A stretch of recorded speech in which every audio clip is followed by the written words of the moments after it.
ኻሊድ ብን አልወሊድ ተሸንፎ ማያቅ ጀግንነቱ በታሪክ አምድ አሁን ድረስ የጦርነት ስትራቴጂው እየተጠናለት ያለ ጀብደኛ የኔ አንተ አያት ነው። ኻሊድ ብን አልወሊድ 100 ጦርነት አድርጎ ኻሊድ አልተሸነፈም። በአንድ ጦርነት ላይ እጁ ላይ 9 ሰይፍ የተከሰከሰበት ጀግና ማይበገር ነበር ኻሊድ ብን አልወሊድ። እሱም የሚተካው እስካሁን አልተገኘም። የሱን የጦርነት ስትራቴጂ የሚተካው አልተገኘም። ሮሞች እንኳን ቅድም ያልኳችሁን ፐርሺያን ኢምፓየርን ያሸነፉት ሮሞች እነሱን ሊጋጠም አሰላለፋቸውን ላይ ከፍ ካለ ቦታ ላይ ወጣ። ሲያያቸው ሳቅ ኻሊድ የዓለማችን ትልቁ ጦር ነው ያነጦ። እነዚህ ሰዎች የጦርነት ቴክኒክ አያውቁም ማለት ታላቁን አመራር ታላቁን ኢምፓየር እንዲህ ብሎ መተቸት የሚችል ጦርነት ስትራቴጂ አላህ የሰጠው ሰው ነበር። ሰይፉን እንደያዘ አላህን ተገናኘ። ሰይፉ አልተሰበረም። ኻሊድ ብን አልወሊድ የሞተው አልጋ ላይ ነው። ሸሂድ ሆኖ አልሞተም። 100 ጦርነት ቢመራ ለዛ ነው ኻሊድ ብን አልወሊድ አልጋው ላይ ሆኖ የሞት አፋፍ ላይ እንደደረሰ ሰውነቱን አየ። ሰውነቱ ብዙ ቦታ ቆስሏል፣ ተጎድቷል። ከዛም አንድ ቃል አለ፣ አልጋዬ ላይ ልሞት ነው አለ። ያን ሁሉ ጦርነት አርጌ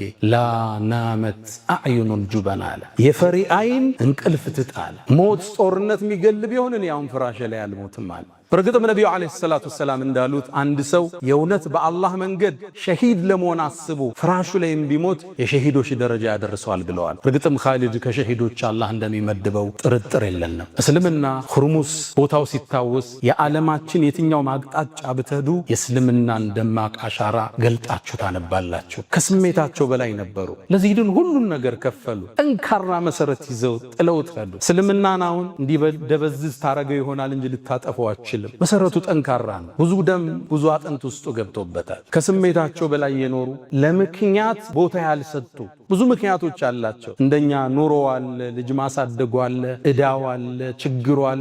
ለዚህ ምክንያት አልሰጡም። ከስሜታቸው በላይ ሆኑ።